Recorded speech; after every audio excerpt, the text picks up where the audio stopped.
Before I tell you this story, I need you to do something for me. If you've ever had a family member who made you feel worthless, who took everything from you while making you thank them for the privilege, I want you to comment enough below. Because what I'm about to share isn't just my story, it's for everyone who's been trapped in a toxic family dynasty and found the courage to break free. This is the story of how I went from being my family's doormat to their worst nightmare, and how withdrawing my forgiveness became worth exactly $4 million. If this resonates with you, please share it. Someone in your life might need to hear that they're not alone, that there's a way out. Hit that like button if you believe toxic people deserve what's coming to them. My name is Bishop, yes, that's my real name, not some religious title my parents hoped would make me holy. I'm 34 years old, and for 16 years, I was the family ATM, therapist, and punching bag all rolled into one. Living in Paterson, New Jersey, I thought I understood what family meant. I was wrong. The Romano dynasty, my mother's family, wasn't just toxic. They were a generational curse wrapped in Italian-American tradition and tied with guilt trip ribbons. My grandmother, the matriarch, had perfected the art of emotional manipulation sometime in the 1960s and passed it down like a twisted heirloom. My mother inherited it. My aunts refined it. My cousins weaponized it. Dr. Robert Enright from the University of Wisconsin-Madison, who founded the International Forgiveness Institute, once developed a 20-step process model of forgiveness. I could have written him a book about how my family perverted each one of those steps. Where he talked about uncovering your anger, my family specialized in burying it under layers of obligation. Where he mentioned developing empathy, they demanded blind loyalty. The abuse wasn't always obvious, that's what made it so insidious. It started with small things when I turned 18 and got my first job at a local coffee shop.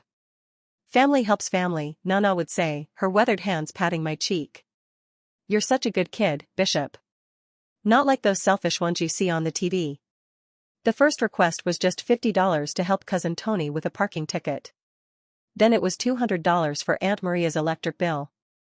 Then $500 for Uncle Sal's emergency dental work that somehow always coincided with the opening of football season. Each time, they'd say the same thing, "You're so generous, Bishop. God will reward you for taking care of family." But God wasn't keeping a running tab, I was. The psychological pattern was textbook, though I didn't recognize it at the time. Like that Reddit user New Potato 5893 shared about their toxic family situation, where they had to make their own lunches since age 11 while caring for younger siblings, I became the family's designated provider before I even knew what that meant. Every milestone in my life became a withdrawal opportunity for them. Got a promotion? Bishop's doing so well. Surely you can help your cousin Marie with her wedding. Received a bonus? Family shares their blessings. Your Uncle Pete needs a new transmission. Saved for vacation? How can you travel when your own blood is struggling? The Enright model talks about forgiveness as a process involving stages of uncovering, decision, work, and deepening.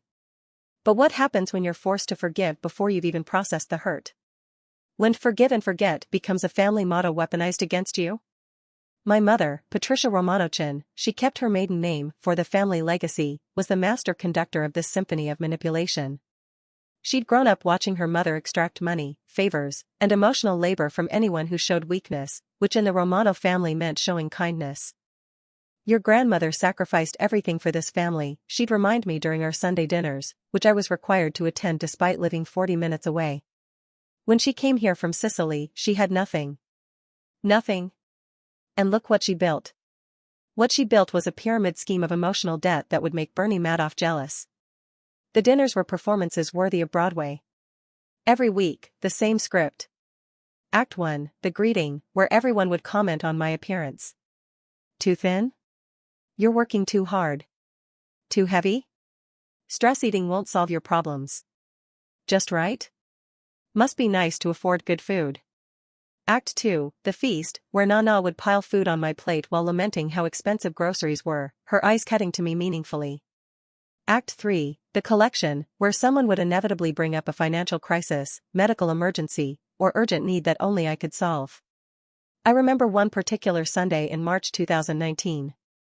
I'd just received a promotion to senior software developer, a position I'd worked toward for 3 years. I made the mistake of sharing the good news. Senior developer. Uncle Sal boomed, raising his wine glass. Our Bishop, the success story. You must be making, what, 6 figures now? The table went silent, everyone's eyes fixed on me like hungry wolves who'd just spotted a limping deer. Tony needs a lawyer, Aunt Francesca announced, as if my promotion had been specifically arranged to solve this problem.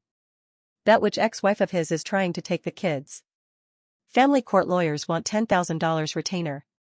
Tony, who'd cheated on his wife with 3 different women and hadn't paid child support in 2 years, nodded solemnly. It's destroying me, Bishop. My kids are my world. I wanted to point out that his world seemed to revolve more around the Dynasty Lounge on Phillips Highway in Jacksonville, where he'd post Instagram stories every weekend while his kids waited for him to show up for visits. But that would have been disrespectful. I'll see what I can do, I heard myself saying, the words automatic after years of conditioning. You're an angel, Nana said, reaching over to pat my hand. Just like your grandfather. He always took care of family. My grandfather, who I later learned had died broke and bitter because the family had bled him dry, just like they were doing to me. The toxic dynamics weren't limited to money. There was emotional labor too, endless emotional labor. I was expected to mediate every family dispute, attend every event, remember every birthday, and somehow fix everyone's problems while keeping my own life together. When cousin Lisa's husband left her, I spent 6 months driving to her house twice a week to help with her kids while she processed. When Uncle Marco's business failed, I spent countless hours building him a website and marketing plan for free. When my teenage cousin Danny got arrested for shoplifting, guess who paid for the lawyer and spent weekends driving him to community service? The term parentification usually applies to children forced to act as parents to their siblings. But what do you call it when an entire family forces you into the role of parent, bank, and therapist? The Romano family had turned me into their personal social services department. Dr. Frederick Luskin, director of the Stanford Forgiveness Project, has documented how forgiveness-focused therapy helps survivors of extreme trauma. He worked with mothers who lost children during Northern Ireland's political violence, helping them process unimaginable grief. But what about those of us whose trauma comes in daily doses, administered by the people who claim to love us most? The breaking point started building in 2020. While the rest of the world was dealing with a pandemic, I was dealing with the Romano family's escalating demands. Suddenly, everyone needed help. Unemployment checks were delayed. Businesses were struggling. Medical bills were overwhelming. I was working from home, which they interpreted as available 24/7. The calls started at 7 a.m. and didn't stop until midnight. Each one was a crisis. Each one required immediate attention. Each one ended with a request for money. It's just until things get back to normal, my mother would say, her voice heavy with practiced suffering. Family takes care of family. That's what makes us different from those cold American families. Those cold American families, I thought, probably had savings accounts and boundaries. The research backs up what I was experiencing. A 2024 study of 1,997 participants using the family toxicity scale found that toxic family environments significantly correlated with depression scores and mental illness diagnoses. Sociologist Carl Pillamer found that 27% of American adults reported ending a relationship with a family member. I was about to become part of that statistic. But first, I had to learn the hardest lesson of my life, that forgiveness without accountability isn't noble, it's self-destruction. The Romano family had taught me to be a constant forgiver, using techniques that would make cult leaders jealous. They'd weaponized every forgiveness philosophy against me. Forgive and forget became give and don't count. Turn the other cheek became open the other wallet. Family first became family only. TikToker at Gianna_Valenti went viral last year for saying, if you do not have a strong, stable, happy, loving, genuine relationship with someone in your family, then there's no reason they need to have a relationship with your child. She was talking about protecting the next generation. But what about protecting ourselves? The positive emotion refocusing technique, PERT, developed by Dr. Luskin, teaches people to manage emotional triggers through breathing and visualization. I tried it. Every Sunday dinner, I'd sit in my car beforehand, breathing deeply, visualizing positive outcomes. Then I'd walk into that house and within 5 minutes, someone would have their hand out and a sob story ready. The pattern was so predictable, I could have scripted it.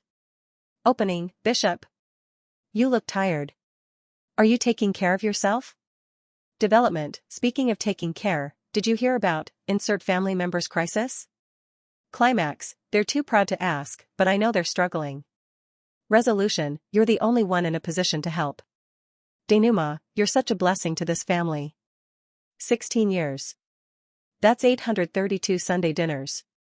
832 guilt trips. 832 withdrawals from the Bank of Bishop. But they didn't know about my secret. They didn't know that while they were bleeding me dry, I was building something they could never touch. Something that would become my $4 million revenge. The software company I worked for had been acquired in 2018.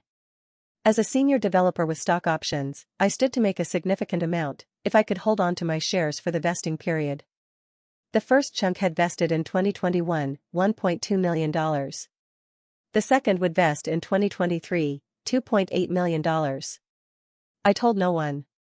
While they saw me driving the same 2012 Honda Civic, living in the same one-bedroom apartment, wearing the same clothes I'd had for years, I was quietly becoming wealthy. Every insult, every guilt trip, every manipulative Sunday dinner, I endured knowing that my day would come. But money wasn't the only secret I was keeping. I was documenting everything. Every request for money. Every guilt trip. Every manipulative text message. Every recorded phone call. New Jersey is a one-party consent state. I had 16 years of evidence that would have made a forensic accountant weep with joy. The Romano family thought they were master manipulators, but they'd made one fatal error: they'd gotten comfortable. They'd grown so used to my compliance that they'd stopped being careful. Their texts became more demanding. Their voicemails more threatening. Their social media posts more revealing. Cousin Tony posting from exclusive Miami clubs while claiming he couldn't afford child support. Aunt Maria's GoFundMe for medical bills while she renovated her kitchen with marble countertops. Uncle Sal's disability preventing him from working while he ran a cash-only contracting business. They thought I was too weak, too conditioned, too family-oriented to ever fight back. They forgot that even the most patient person has a breaking point. And mine was coming. The concept of forgiveness withdrawal isn't something you'll find in psychology textbooks. I invented it. It's the act of systematically removing all the forgiveness you've given over the years, demanding accountability for every transgression you previously excused. It's taking back your power one grievance at a time. My family was about to learn what happens when 16 years of forgiveness gets withdrawn all at once. With interest. The $4 million was just the beginning of my arsenal. What my family didn't understand was that forgiveness, real forgiveness, is a choice. And choices can be revoked. Dr. Everett Worthington, a psychologist at Virginia Commonwealth University who developed the REACH forgiveness process, talks about forgiveness as involving empathy and emotional replacement. But what he doesn't discuss is what happens when you realize the people you've forgiven haven't changed, haven't grown, and haven't even acknowledged the harm they've caused. That's when forgiveness becomes enabling. And I'd been the Romano family's chief enabler for 16 years. The first piece of my plan fell into place in January 2023, when the second portion of my stock options vested. $2.8 million, deposited into an account my family knew nothing about. Combined with the $1.2 million from 2021 and my savings, I now had the kind of money the Romano family dreamed about in their greediest fantasies. But money alone wasn't power. Information was power. And I had 16 years of it. I'd started keeping records back in 2007, initially just to track my expenses for tax purposes. But as the requests escalated and the guilt trips intensified, my record-keeping became more comprehensive. I had Excel spreadsheets documenting $847,000 in loans that were never repaid. 3,247 text messages showing manipulation, threats, and guilt tripping. 892 emails with increasingly aggressive demands for money. 156 recorded phone calls, legal in New Jersey, of family members admitting to lies. Bank statements showing where my money actually went versus where they claimed it went. Social media screenshots contradicting their sob stories. A folder called evidence that would make a prosecutor salivate. The turning point came when I discovered something that changed everything: the Romano family trust. You see, while they'd been crying poverty and extracting money from me, my grandmother had been sitting on a trust worth $3.2 million. The trust her husband, my grandfather who allegedly died broke, had actually established using life insurance policies and real estate investments.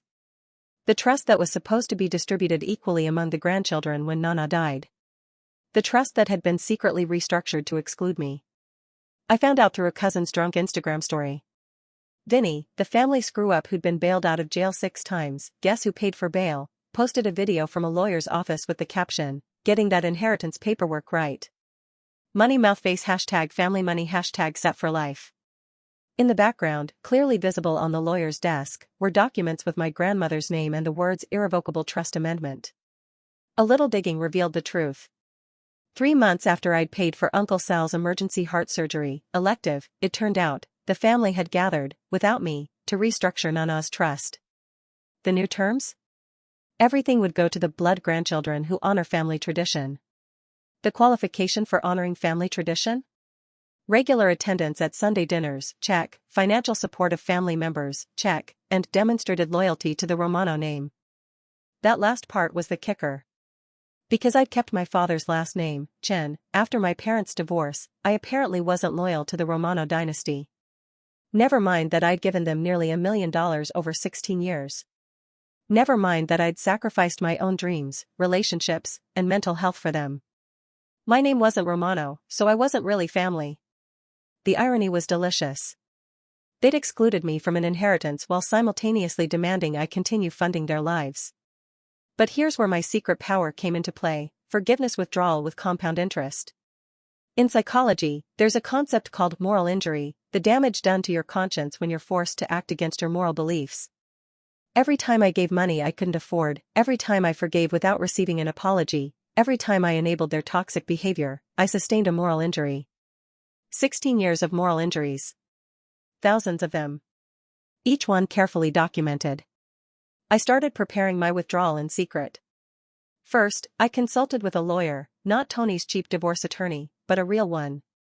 Jennifer Martinez at Kellerman and Associates, who specialized in family financial disputes and had a reputation for being ruthless. This is. She paused, looking through my documentation, comprehensive. You could write a textbook on financial abuse. Can I get any of it back? I asked.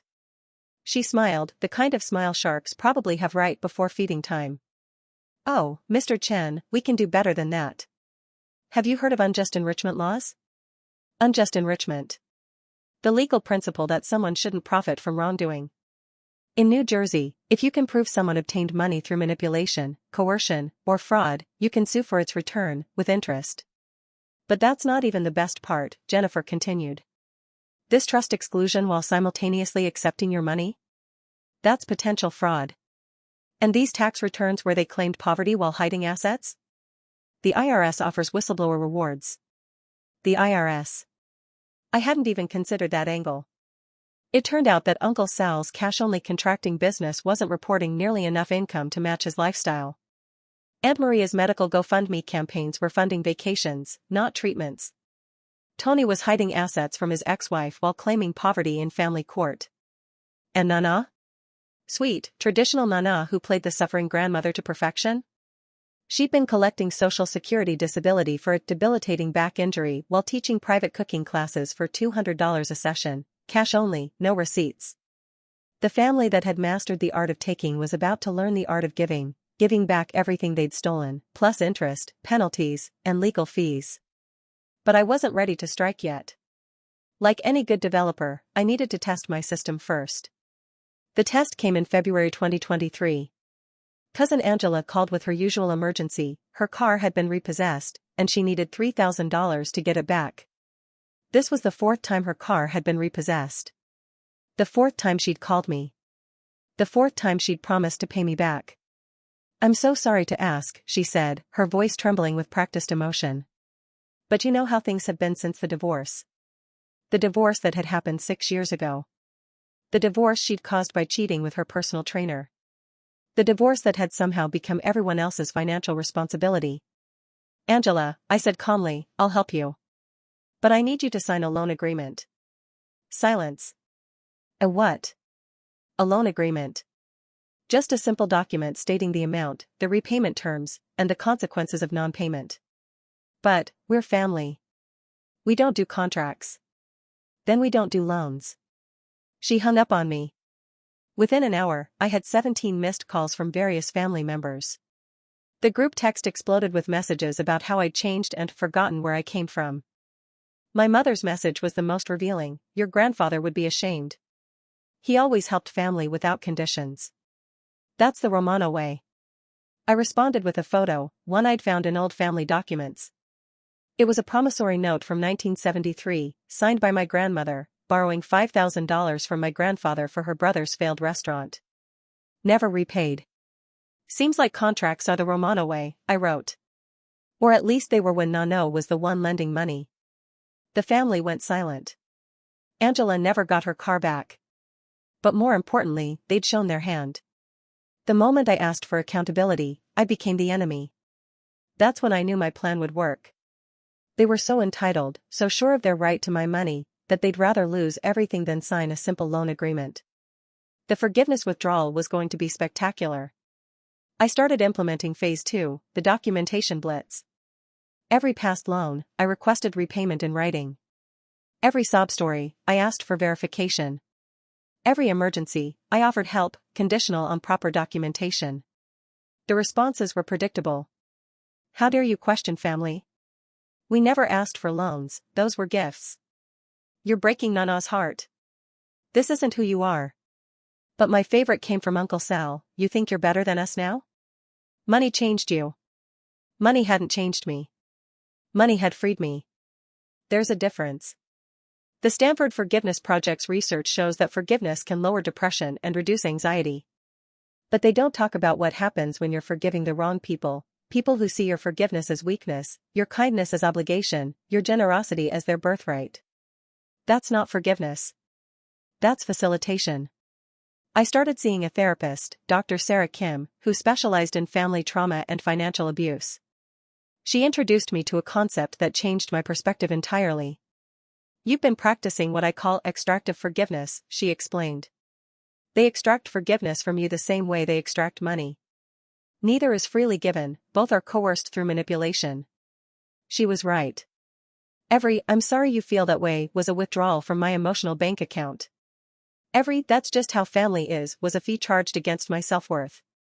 Every "you're too sensitive" was interest accumulating on my unprocessed trauma. True forgiveness, Dr. Kim continued, requires acknowledgement of harm, genuine remorse, and changed behavior. What you've been doing isn't forgiveness, it's surrender. Surrender. The word hit like a punch to the gut. For 16 years, I'd been surrendering my money, my boundaries, my self-respect. But wars that begin with surrender can end with victory, if you're patient enough. And I'd been patient for 16 years. A few more months wouldn't kill me. I started building my legal case with Jennifer Martinez. We filed information requests, gathered affidavits, documented patterns of behavior. We built a timeline showing how requests for money always coincided with my career milestones, bonuses, or tax refunds, proving they were tracking my finances. The most damning evidence came from an unexpected source, Cousin Lisa's ex-husband, Robert. He reached out after hearing through the grapevine that I was causing trouble. "I've got something you might want to see," he said, sending me a folder of screenshots. "Lisa always said the family had a bishop fund, money set aside from your contributions for their personal use." I thought she was joking until I saw the bank statements. The bishop fund. They'd literally created a joint account where they pooled money they'd extracted from me, distributing it based on need, which usually meant whoever complained the loudest. The account record showed deposits matching the amounts I'd given to various family members. Withdrawals for vacations, cosmetic procedures, and luxury purchases. A running joke in the memo lines, "Thanks, Bishop," or "Bishop's blessing." A current balance of $127,000. They'd been banking my money while telling me they were broke. They'd created a financial instrument based on my exploitation. They'd turned my generosity into a family slush fund. That's when I knew the forgiveness withdrawal wouldn't just be about getting my money back. It would be about exposing the entire toxic dynasty for what it really was, a criminal enterprise built on emotional manipulation and financial fraud. The Roman Empire fell from within. The Romano Empire was about to face the same fate. March 19, 2023. Nana's 85th birthday celebration at Vincenzo's in Paterson, the fanciest Italian restaurant in town, naturally paid for by me after a month of guilt trips about how Nana deserves the best for her milestone birthday. I'd spent $8,000 on the party. Rented the entire back room. Premium menu. Open bar. A cake that cost more than most people's rent. The whole Romano dynasty would be there, all 43 of them, plus their partners and kids. It was supposed to be Nana's special day. It became my Independence Day. I arrived early to check the arrangements, wearing my best suit, the one I'd bought for job interviews but rarely wore because the family always commented on me showing off. The restaurant manager greeted me warmly. "Mr. Chen. Everything is prepared exactly as you requested. The special presentation is ready for 8 p.m., just as you asked." The special presentation. My little surprise for the family. They thought they were getting a slideshow of Nana's life. They were getting something else entirely. The family started arriving at 6 p.m., each one greeting me with the same pattern, a hug, a compliment designed to soften me up, and then a request. "Bishop. You look successful. Listen, my transmission's making this noise. Bishop, darling. Such a beautiful party. Speaking of beautiful, Lisa needs a wedding dress. Bishop. My man. Hey, I've got this investment opportunity." I smiled. Nodded. Took mental notes. In 3 hours, none of this would matter. The dinner was perfect Romano theater. Nana held court at the head of the table, regaling everyone with stories of the old country, emphasizing repeatedly how family is everything and blood is thicker than water. "And Bishop," she said, raising her wine glass toward me, "you understand this better than anyone. Always there for family. Just like your grandfather." The table erupted in applause. I raised my glass in return, thinking of that promissory note from 1973.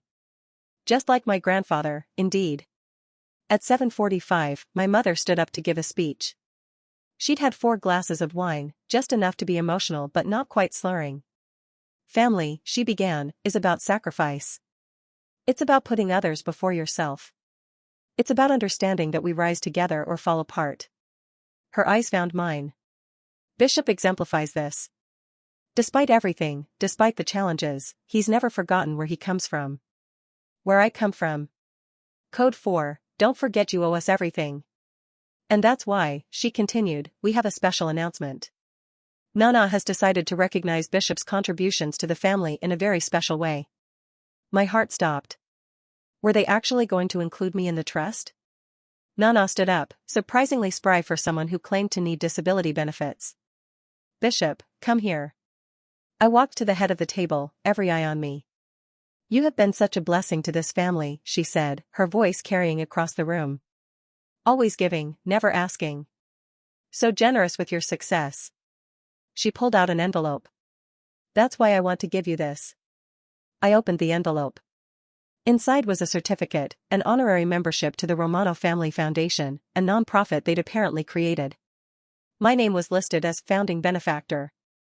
"Now you can make your donations tax-deductible." Uncle Sal shouted, raising his beer. "Win-win." The room erupted in laughter and applause. They'd found a way to make my exploitation tax-deductible.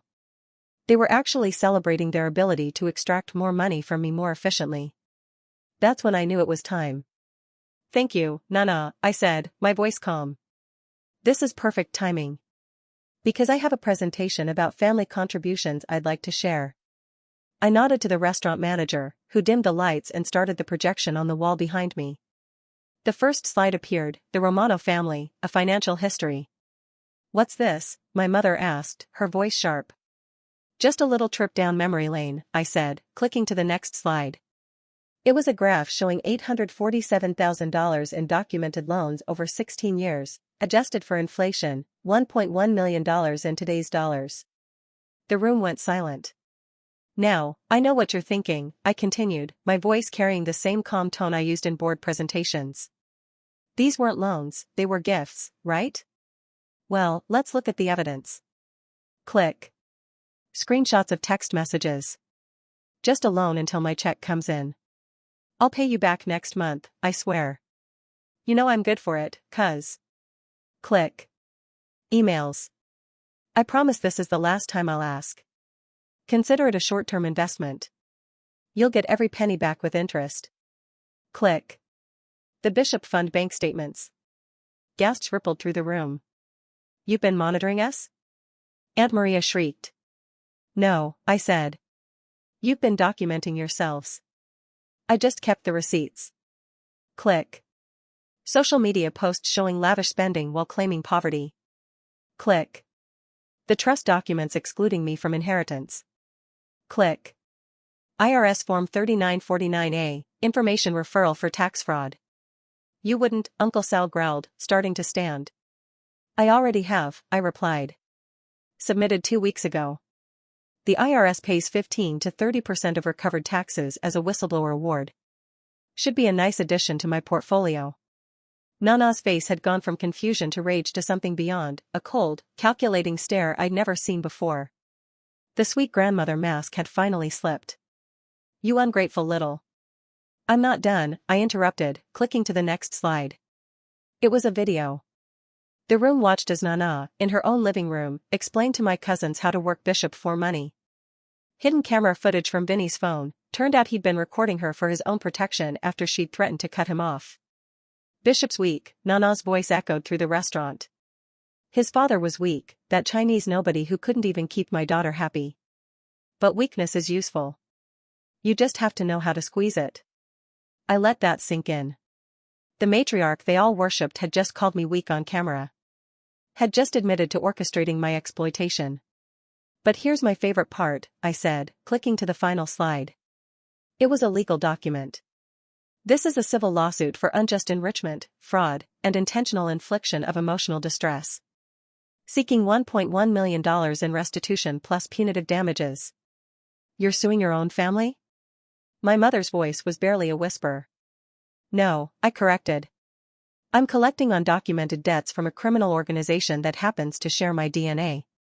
Tony lunged at me, but the restaurant security, whom I'd hired specifically for this moment, intercepted him.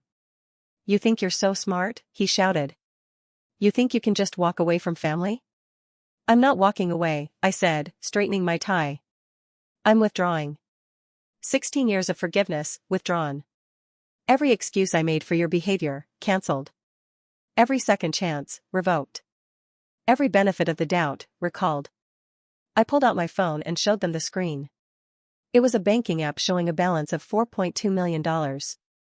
Stock options, I explained. Vested while you were all arguing about who deserved my last paycheck more. I've been wealthy for 2 years. But you were so focused on bleeding me slowly, you never noticed I'd already healed. The room exploded. Shouting. Cursing. Threats. Someone threw a wine glass. Someone else flipped a chair. The security guards started escorting people out.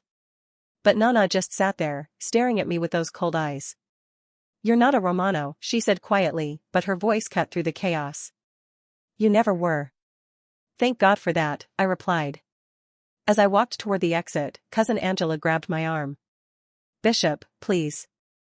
We're family. You can't do this. I looked at her, really looked at her. Saw the desperation, the entitlement, the complete inability to understand what she'd participated in. You're right, I said. Family doesn't do this. Which is why you're not my family anymore. The last thing I heard as I left was my mother screaming, You'll regret this. You'll come crawling back. You need us. But I didn't need them. I'd never needed them. They'd just convinced me I did. The parking lot was quiet, peaceful. I sat in my car, still the 2012 Honda Civic, though I'd be changing that soon, and did Dr. Luskin's positive emotion refocusing technique. But this time I wasn't managing anger or pain. I was managing joy. Pure, overwhelming, liberating joy. My phone exploded with messages. I blocked every Romano number. Then I opened my laptop and posted in a Reddit forum for survivors of toxic families.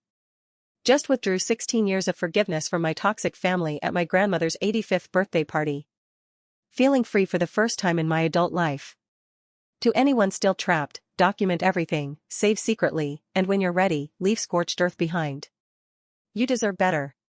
Within an hour, it had 10,000 upvotes and hundreds of comments from people sharing their own stories of breaking free. One comment stood out. OP, you didn't just withdraw forgiveness. You performed a forgiveness foreclosure. Welcome to freedom.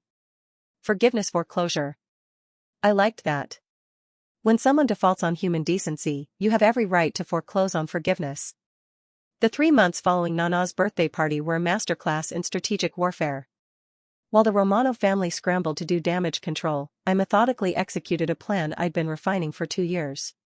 First, I hired a team. Not just Jennifer Martinez for the civil suit, but a full squad of professionals. A forensic accountant to trace every dollar. A private investigator to document their hidden assets. A crisis management firm to control any narrative they tried to spin. A cybersecurity expert to protect my digital assets from retaliation. The Romanos thought they were dealing with weak, pushover Bishop. They were actually dealing with Bishop Enterprises, LLC, a company I'd formed specifically to manage the legal and financial assault on their empire. My headquarters was a rented office space in Newark, 30 miles from Patterson. Close enough to monitor, far enough to avoid chance encounters. The walls were covered with charts, timelines, and evidence boards that would make a detective jealous. Jennifer Martinez walked in one morning and whistled. "This looks like the FBI's case room for taking down the mob." "Similar principle," I replied, adding another connection to the board. "Only this mob's weapon of choice is guilt instead of guns." The forensic accountant, David Park, had uncovered something beautiful. The Romano Family Foundation wasn't just a tax dodge, it was a full-blown fraud scheme. They'd been claiming charitable deductions for donations that went right back into family members' pockets, he explained, showing me the paper trail. Nana donates $10,000 to the foundation, claims the tax deduction, then the foundation pays $9,500 to cousin Tony's LLC for consulting services. "What consulting does Tony provide?" I asked, though I already knew the answer. According to these invoices? Family heritage preservation. Which seems to consist entirely of drinking at Dynasty Lounge and posting about it on Instagram. Dynasty Lounge. The Jacksonville venue Tony had claimed to be investing in with my money. Turns out he'd never invested a dime, just ran up tabs he never paid, using my cash to maintain his VIP status while the actual owners laughed behind his back. The private investigator, Marcus Williams, had even better news. "Your uncle sells disability claim? I've got video of him doing roofing work. Cash jobs, no permits, no insurance, no taxes. And your Aunt Maria's medical fundraisers? She's been diagnosed with exactly nothing. Every doctor visit she claimed to need money for? Cosmetic consultations. But the best discovery came from an unexpected source, Vinny, the family screw-up. He showed up at my office one evening, looking over his shoulder like he was being followed. "I want in," he said without preamble. "In on what?" "Whatever you're doing to take them down." He pulled out a flash drive. "I've been recording everything for 3 years. Every threat, every scheme, every admission of fraud. Nana made me her tech guy because she doesn't understand phones. She doesn't know I backed up everything." "Why would you help me?" I asked, suspicious. Vinny laughed bitterly. "Because they've been doing to me what they did to you, only worse. At least you had a job to escape to. I've been trapped in that house, treated like a servant, threatened with homelessness if I don't comply. The only difference between us? You had the strength to leave." The flash drive contained recorded conversations planning the trust exclusion. Emails discussing how to maximize extraction from me. A spreadsheet titled Bishop Projections estimating my future earnings. Voice memos of Nana coaching family members on manipulation tactics. Screenshots of a group chat called Family Business where they coordinated their financial requests. "There's more," Vinny said. "They've been doing this to others too. Remember cousin Michael who moved to California and never visits? They drove him away after draining his startup funding. Aunt Rose's daughter who abandoned the family? She fled after they stole her identity for credit cards. The Romano dynasty wasn't just toxic, it was a generational pattern of financial abuse that had claimed multiple victims. I was just the first to fight back. We spent the next month building an airtight case. Jennifer Martinez was practically glowing with each new piece of evidence. "This isn't just a lawsuit anymore," she said. "This is potential RICO territory. Racketeering, wire fraud, tax evasion, identity theft, your family makes the Sopranos look like amateurs." I reached out to the other victims Vinny had mentioned. Michael in California was eager to join the lawsuit. "They took $200,000 from me," he said over video call. "Convinced me to invest in a family restaurant that never existed. I've been in therapy for 5 years dealing with the trauma." Rose's daughter, Carmen, was hesitant at first. "I just want to forget they exist," she said when I called. I understand. But they're still doing it to others. Your testimony could stop them. She agreed to provide a written statement about the identity theft, though she wanted no part in anything else. I respected that. Not everyone has the energy for revenge. The IRS investigation was moving faster than expected. Turns out, when you report multiple people in the same family for tax fraud with documented evidence, they take notice. The agent assigned to the case called me personally. Mr. Chen, the information you've provided is extensive. We're opening a full audit on 7 individuals and 1 nonprofit foundation. If even half of this is verified, you're looking at a substantial whistleblower award. Substantial. In IRS speak, that meant life-changing money on top of my existing wealth. But money wasn't the only goal. I wanted complete destruction of the Romano reputation. I hired a documentary filmmaker, Jamie Rodriguez, who specialized in exposing family crimes. She'd done a Netflix series on inheritance fraud that had won an Emmy. This is incredible, she said, reviewing the evidence. The recordings alone could carry a full episode. Are you sure you want this public? They've spent 16 years telling everyone how generous and family-oriented they are, I replied. Time for the world to see what's behind the curtain. The plan was elegant in its simplicity. 1. File the civil lawsuit with maximum publicity. 2. Cooperate fully with the IRS investigation. 3. Provide evidence to Tony's ex-wife for her custody battle. 4. Alert the Disability Fraud Department about Sal and Nana.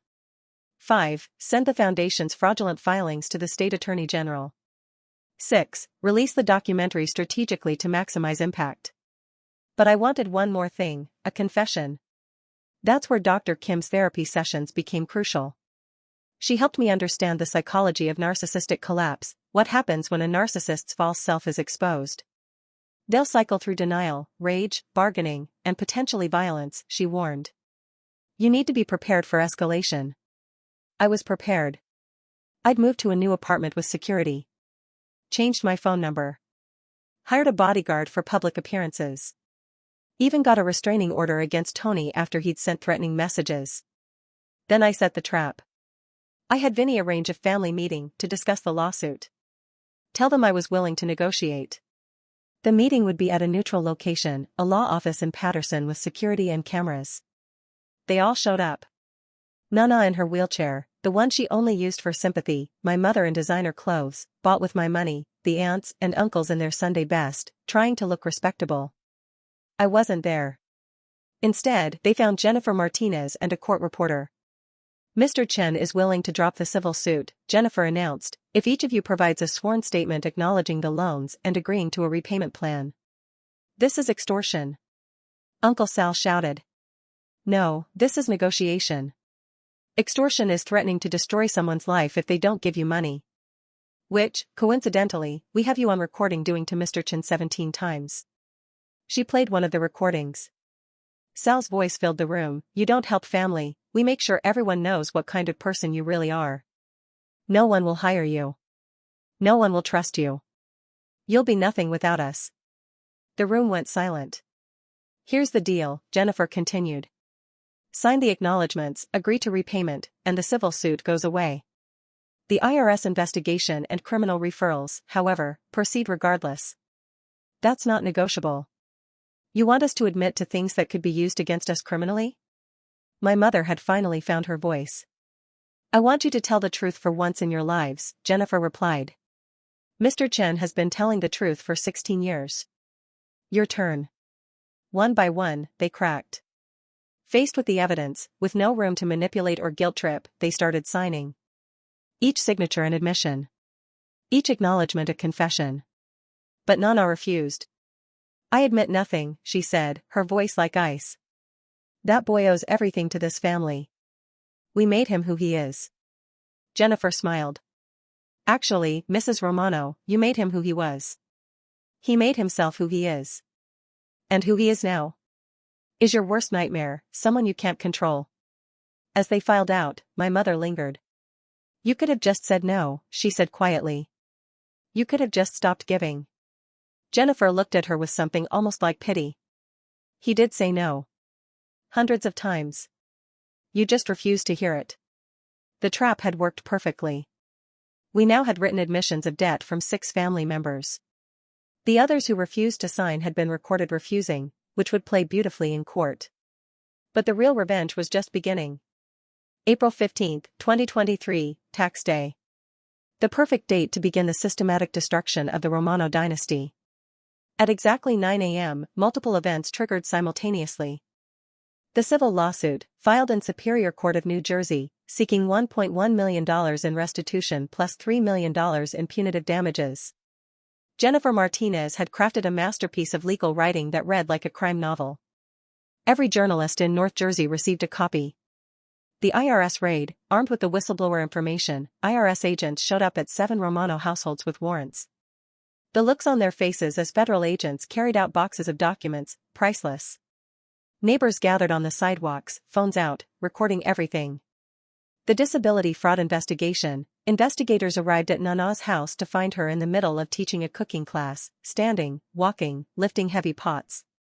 The same woman who'd claimed to be bedridden for 5 years was demonstrating proper kneading technique for homemade pasta. The foundation takedown. The New Jersey Attorney General's office froze the Romano Family Foundation's assets pending investigation. Every donor who'd been duped into contributing received a notification letter.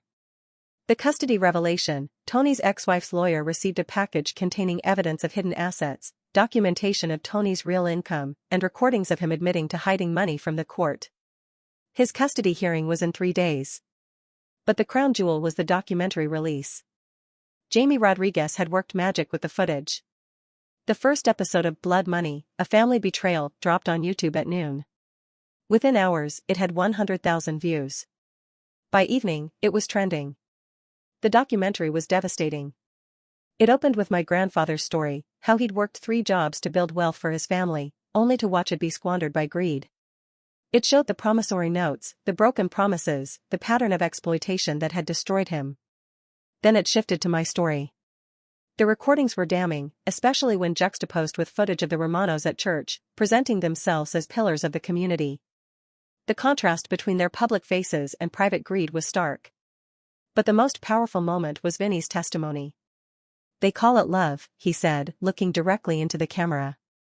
They say family takes care of family. But it's not love. It's ownership. They believe they own you, your success, your money, your life. And if you try to leave, they destroy you. The comment section exploded. This is my family too. Thank you for giving me courage to leave. The guilt trips, the manipulation, it's exactly what I went through. That grandmother is pure evil disguised as a sweet old lady. The Romano family tried to respond. They created their own video, painting me as mentally ill, ungrateful, influenced by outsiders who didn't understand family loyalty. It backfired spectacularly when viewers noticed the designer clothes, expensive jewelry, and luxury cars in the background, all while claiming to be victims of my abandonment. Uncle Sal made it worse by going on a local radio show. The host, clearly having done his homework, asked simple questions that Sal couldn't answer. If Bishop was family, why was he excluded from the inheritance? That's a private family matter. But you expected him to contribute financially? Family helps family. So he helps but doesn't inherit? It's complicated. Seems pretty simple. You wanted his money but not him. Sal stormed out of the studio. The clip went viral on TikTok with the caption "Toxic Uncle Gets Destroyed by Radio Host." It got 2 million views. The legal consequences started rolling in. Tony, arrested for contempt of court for hiding assets. Lost all custody rights. His ex-wife's lawyer sent me a thank you card. Uncle Sal, charged with disability fraud and tax evasion.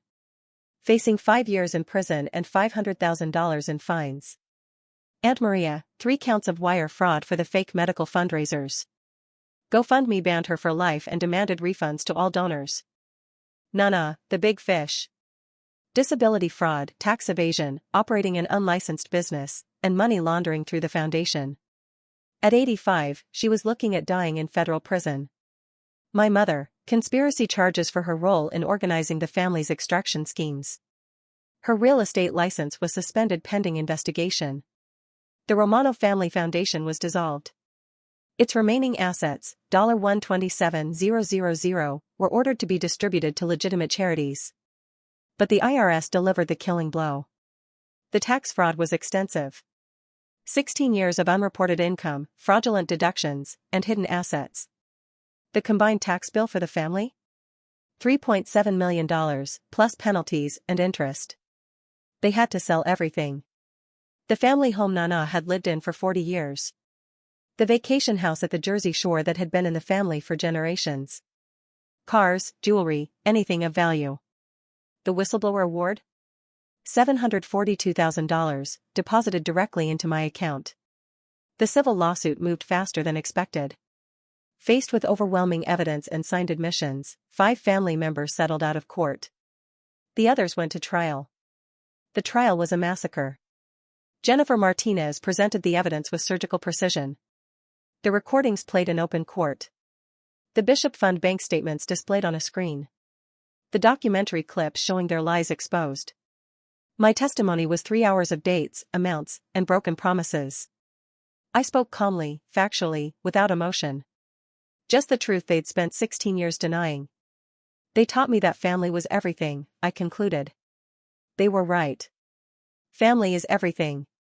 Which is why losing mine to greed is the greatest tragedy of my life. But I didn't lose them. They sold them. They sold our relationship for money, piece by piece, until there was nothing left but debt. The jury deliberated for 2 hours. Unanimous verdict, $1.1 million in restitution, $2.5 million in punitive damages. Nana's reaction was caught by courthouse cameras. She screamed that I was no blood of hers and cursed by God. The footage became a meme when your scam finally catches up. The Romano family empire, built on extraction and exploitation, collapsed entirely within 6 months. But the best revenge wasn't the money or the legal victories. It was what happened next. Other victims started coming forward. Neighbors who'd been guilted into loans. Local businesses that had been stiffed. Church members who'd been manipulated into donations. The Romano name became toxic in Paterson. Businesses wouldn't hire them. Landlords wouldn't rent to them. Even their church asked them to find somewhere else to worship. They scattered. Tony fled to Florida to avoid arrest. Sal moved in with a distant relative in Pennsylvania. Maria disappeared entirely. My mother tried to relocate to California, but Michael, the cousin they'd previously scammed, made sure everyone in her new community knew exactly who she was. And Nana? The matriarch who'd ruled through manipulation and fear? She ended up in a state-run nursing home, her assets gone, her family scattered, her legacy destroyed. I visited her once, 6 months after the trial. She was smaller than I remembered, diminished. The room was basic, functional, a far cry from the house she'd ruled like a queen. "Come to gloat?" she asked, her voice weak but still bitter. "No. I came to forgive you." She laughed, a harsh sound. "I don't want your forgiveness." "I know. That's why I can give it. Real forgiveness, not the extracted kind you demanded. I forgive you for being broken.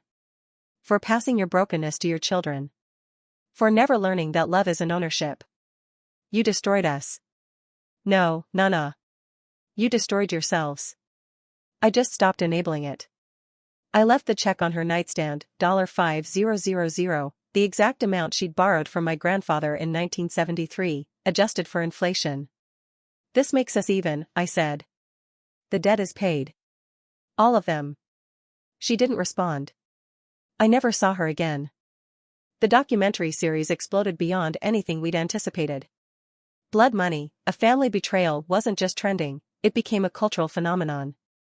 Netflix picked it up after the YouTube release, expanding it into a 6-part series. The Romano family became the poster children for toxic family dynamics. Dr. Patricia Tian, the psychologist who'd worked with Patrick Tian on developing the family toxicity scale, reached out to collaborate on a study. My case became part of academic research on financial abuse within families. "Your documentation is unprecedented," she told me. "Most victims don't keep records, or they're too traumatized to pursue justice. You've created a roadmap for others." The social media explosion was intense. The hashtag Bishop Revenge trended for weeks. People shared their own stories of toxic families, of financial exploitation, of breaking free. Support groups formed online specifically for people dealing with Romano-style family dynamics. But the Romanos didn't go quietly. They tried everything to salvage their reputation. The smear campaign, they created fake social media accounts to spread lies about me. Claims that I was a drug addict, that I'd stolen from them, that I'd abused Nana. My crisis management team handled it beautifully, tracking each account to its source and adding defamation to our legal claims. The religious angle, they reached out to Catholic organizations, claiming religious persecution, saying I was attacking them for their faith. It backfired when several priests came forward to share how the Romanos had manipulated their parishes for money. The mental health play, my mother went on a podcast claiming I had undiagnosed personality disorders and needed help. Dr. Kim responded with a professional statement, with my permission, confirming my mental health and noting that surviving 16 years of financial abuse actually demonstrated remarkable psychological resilience. The Sympathy Tour, Cousin Angela started a TikTok series called Surviving Bishop, trying to paint me as the villain. It lasted 3 episodes before viewers realized she was inadvertently confessing to crimes. Her account was suspended after she accidentally admitted to fraud in episode 2. The legal consequences continued mounting. Tony was convicted of contempt and fraud. 18 months in minimum security prison. His ex-wife sent me a video of their kids thanking me for showing everyone who Daddy really is. Uncle Sal plea bargained down to house arrest and 5 years probation, but the restitution payments would cripple him financially for life. He had to sell his contracting equipment and work as an employee for the first time in 20 years. Aunt Maria fled to Italy, thinking she could escape. She didn't realize Italy has an extradition treaty with the US for fraud cases. She was arrested in Rome and sent back in handcuffs. The younger generation of Romanos split into camps. Some, like Vinny, sided with me and shared their own stories of abuse. Others, too indoctrinated to see the truth, continued defending the family. Cousin Lisa wrote an open letter to me on Facebook that went viral for all the wrong reasons. Bishop was always jealous of our close family. He never understood that sacrifice means giving without expecting anything back. We welcomed him despite his father being an outsider, and this is how he repays us. Some people don't deserve family. The comments destroyed her. Giving without expecting anything back except you expected everything back with interest. Welcomed him while excluding him from inheritance? Make it make sense. This letter is Exhibit A in How to Tell You're in a Toxic Family. The financial recovery was swift. The settlement money, the whistleblower award, and my existing wealth meant I had more money than I'd ever dreamed of. But more importantly, I had freedom. I bought a house, cash, no mortgage, in a different state. Set up college funds for Tony's kids, they didn't choose their father. Started a foundation for victims of family financial abuse, a real one, not a tax shelter. The Bishop Foundation, yes, I kept the name out of spite, has helped dozens of people escape toxic family situations. We provide legal resources, therapy referrals, and emergency funds for those fleeing financial abuse. One case particularly moved me, a young woman named Sarah whose family had been draining her teacher's salary while she lived in her car. We got her an apartment, a lawyer, and a therapist. She successfully sued for $47,000 in stolen funds. You saved my life, she wrote to me. Not just financially, but spiritually. I thought I was crazy. I thought I was selfish.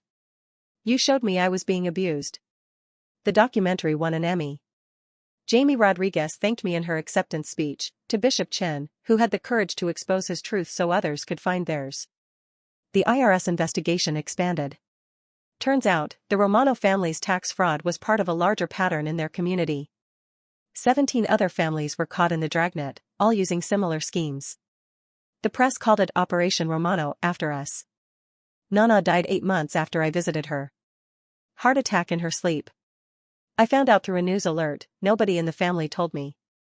They held the funeral without announcing it publicly, afraid protesters might show up. I didn't go. But I sent flowers with a card for Rose Romano, who taught me the price of everything, including freedom. My mother tried to reach out once, through a lawyer. She wanted to reconcile if I would drop the remaining legal actions and return some of the settlement money. Jennifer Martinez's response was beautiful in its simplicity. Mr. Chen has withdrawn his forgiveness. This decision is final and non-negotiable. Any further contact will be considered harassment and prosecuted accordingly. The last I heard, she was working as a receptionist in a real estate office in Nevada, using her maiden name. The Romano name had become so toxic, she couldn't get hired anywhere that Googled her. But the real vindication came from an unexpected source, my father. David Chen, who divorced my mother when I was 12 and maintained minimal contact since, reached out after seeing the documentary. I tried to warn you, he said when we met for coffee. But Patricia had already poisoned you against me. Made me out to be the villain who abandoned the family. Why didn't you fight harder? I asked, years of resentment in my voice. Because I saw what they were. And I knew if I stayed, they'd destroy me and I'd be no good to you. I thought if I left, at least you'd have one parent who wasn't toxic. I didn't realize she'd use my absence to strengthen her hold on you. He showed me documents, court records from the divorce showing my mother had hidden assets, lied about income, and manipulated custody evaluations. He'd been paying child support that never reached me, funneled instead into the Romano family coffers. I saved every payment receipt, he said. 18 years of payments that you never saw a dime of. Another lawsuit. Another victory. Another $340,000 recovered. But more than the money, I gained a father. David had remarried, had 2 kids, my half-siblings I'd never known about. A whole family that actually functioned, where love wasn't transactional and support wasn't conditional.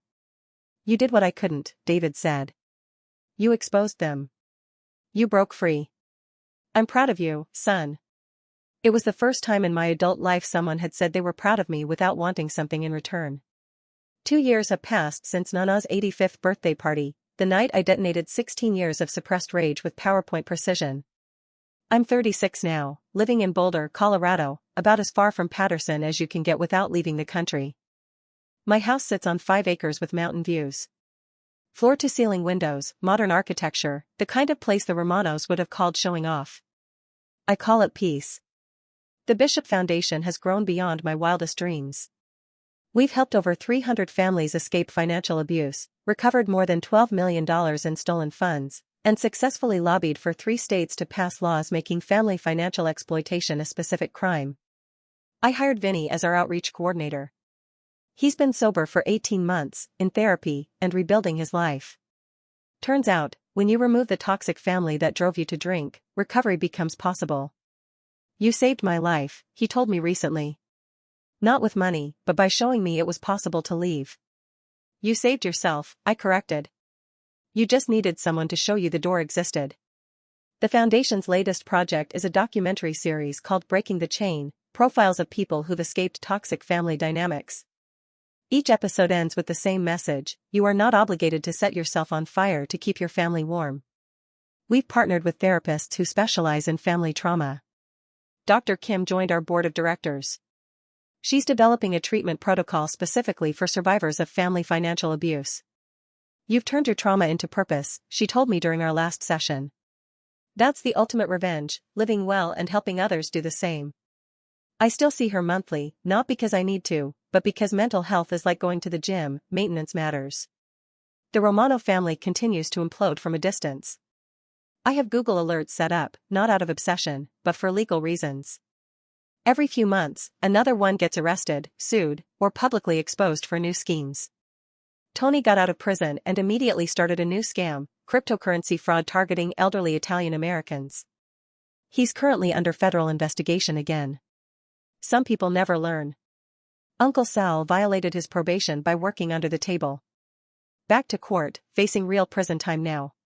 His daughter reached out to me asking for help. I connected her with resources for family members of criminals, but made it clear, I help victims, not enablers. Aunt Maria was convicted in absentia in Italy for separate fraud charges there. Turns out the family's toxic dynamics had international reach. She's basically stateless now, unable to return to the US or stay legally in Italy. My mother remarried to another toxic man who drained her settlement money within a year. She tried to sue me again, claiming emotional distress from the documentary. The judge literally laughed before dismissing it with prejudice. Ma'am, he said, you can't sue someone for telling the truth about what you did. But there have been unexpected reconciliations too. Michael, the cousin who'd fled to California, visited last Christmas. We spent a week hiking, talking, processing our shared trauma. He's a successful tech entrepreneur now, using his Romano escape story in investor pitches. I tell them if I can survive the Romano family, I can survive anything the market throws at me, he laughed. It actually works. Investors love a comeback story. Carmen, Rose's daughter who'd had her identity stolen, finally felt ready to share her story publicly. Her episode of Breaking the Chain was the most watched, inspiring dozens of identity theft victims to come forward about family perpetrators. Even some of the younger Romanos, those born into the toxicity but not yet fully corrupted, have reached out. I help when I can, but with boundaries. Trust, once shattered, takes generations to rebuild. The dating world has been interesting. How do you explain on a first date that you're Wikipedia famous for destroying your toxic family? That there's a Netflix documentary about your revenge? That you're worth millions but still drive a Honda Civic, upgraded to a 2023 model, but still? I met someone 6 months ago. Alexandra, a child psychologist who specializes in treating kids from toxic families. She'd actually used my documentary in her practice before we met. Your story gives my young patients hope, she said on our first date. It shows them that the cycle can be broken, that they can grow up and choose differently.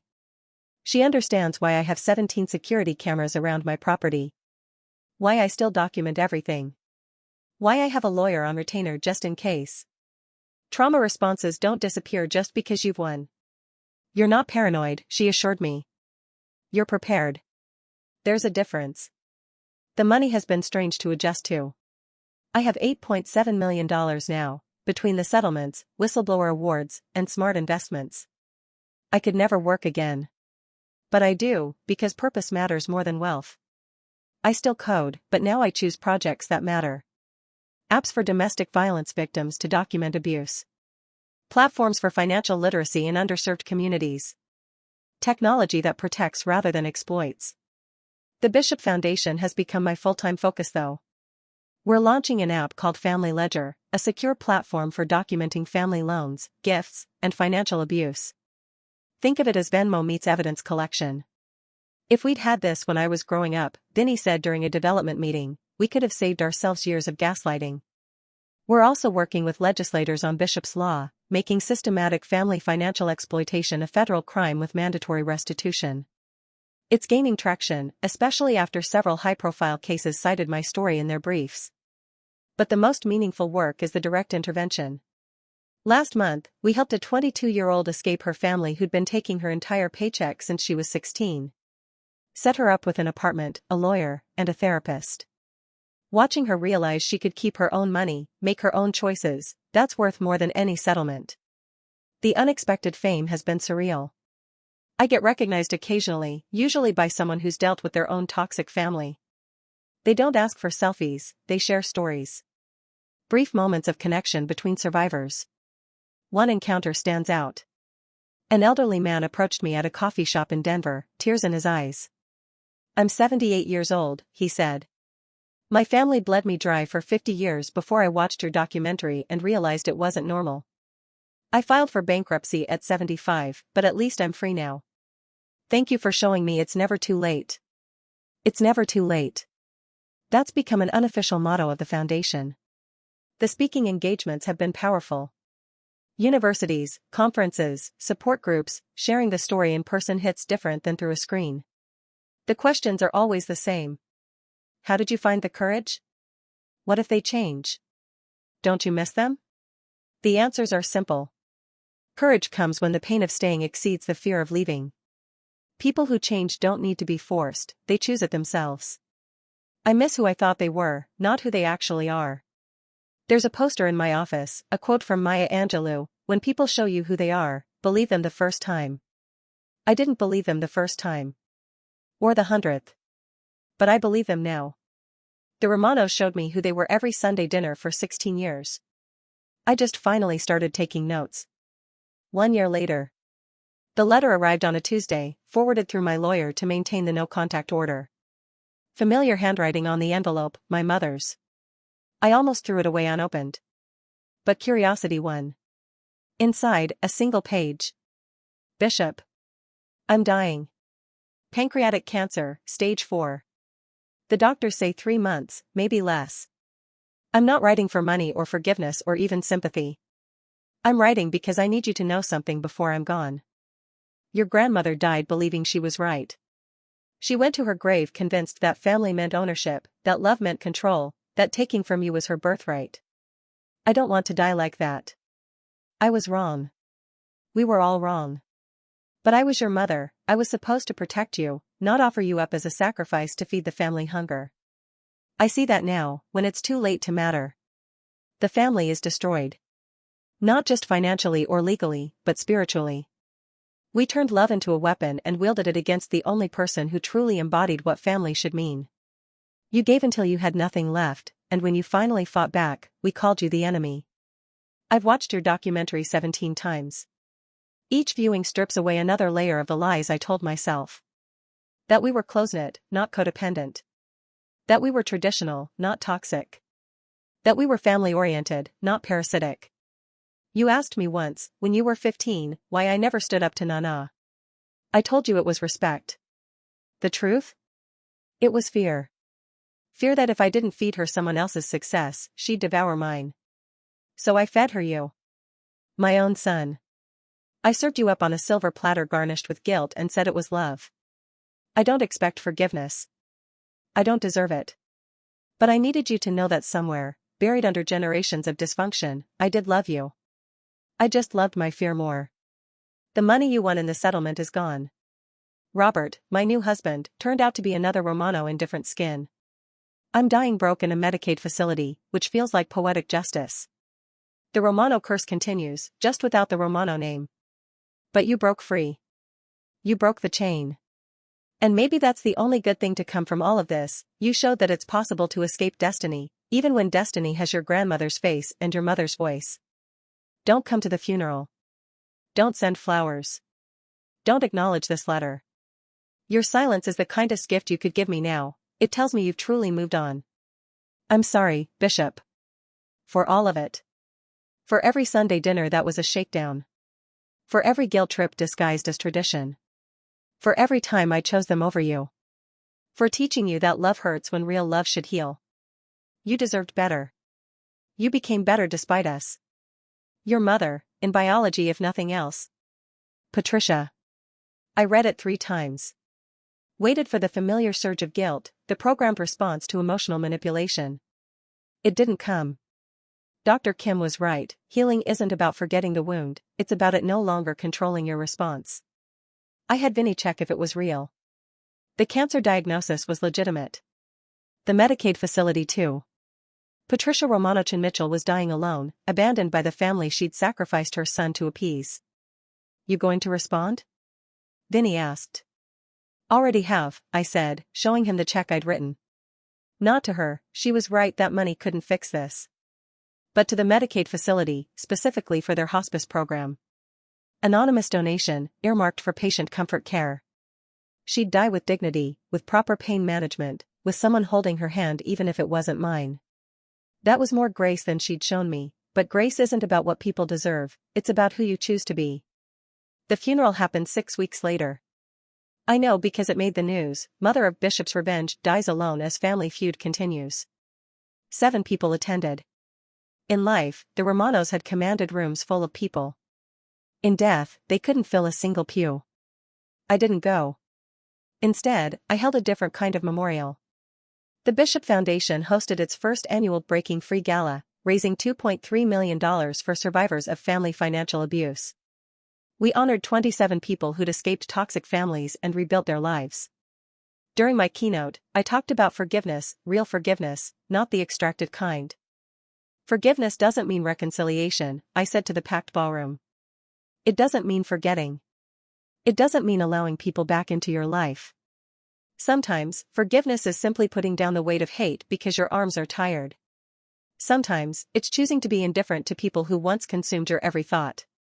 Sometimes, the most forgiving thing you can do is walk away and never look back.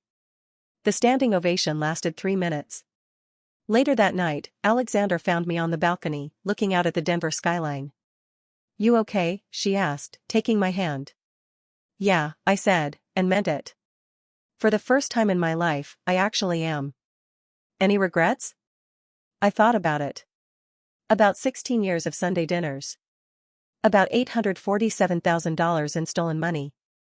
About a family that chose greed over love. About a mother who died alone. About a grandmother who went to her grave unrepentant.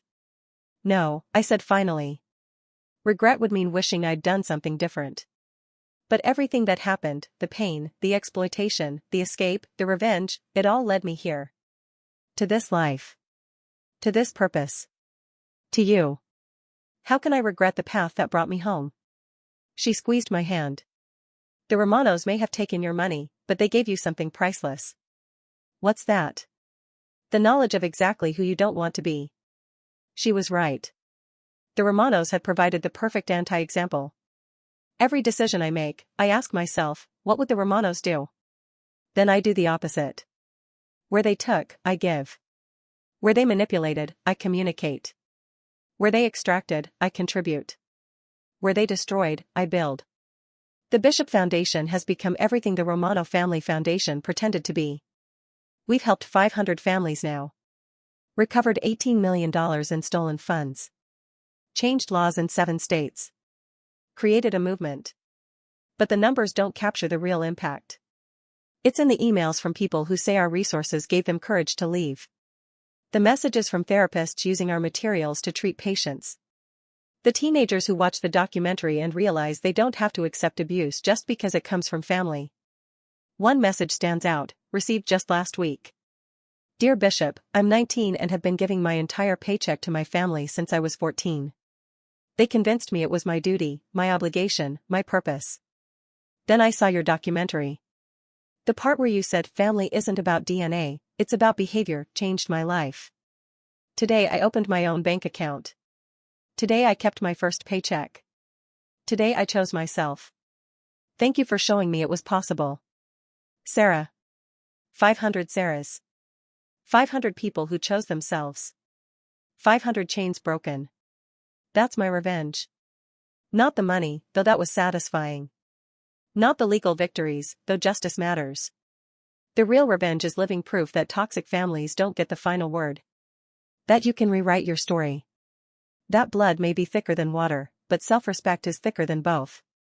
The Romano dynasty thought they were building a legacy of family loyalty. Instead, they became a cautionary tale, their names synonymous with toxic manipulation. Universities teach case studies about them in psychology classes. Therapists reference them in sessions. Support groups share their story as a warning. But I built a different legacy. One of survival, resistance, and recovery. One that says, you don't owe anyone your destruction. Not even family. Especially not family. As I write this final chapter, I'm preparing for my wedding. Alexandra and I are getting married next month, a small ceremony with chosen family, the kind you pick rather than inherit. Vinny will be my best man.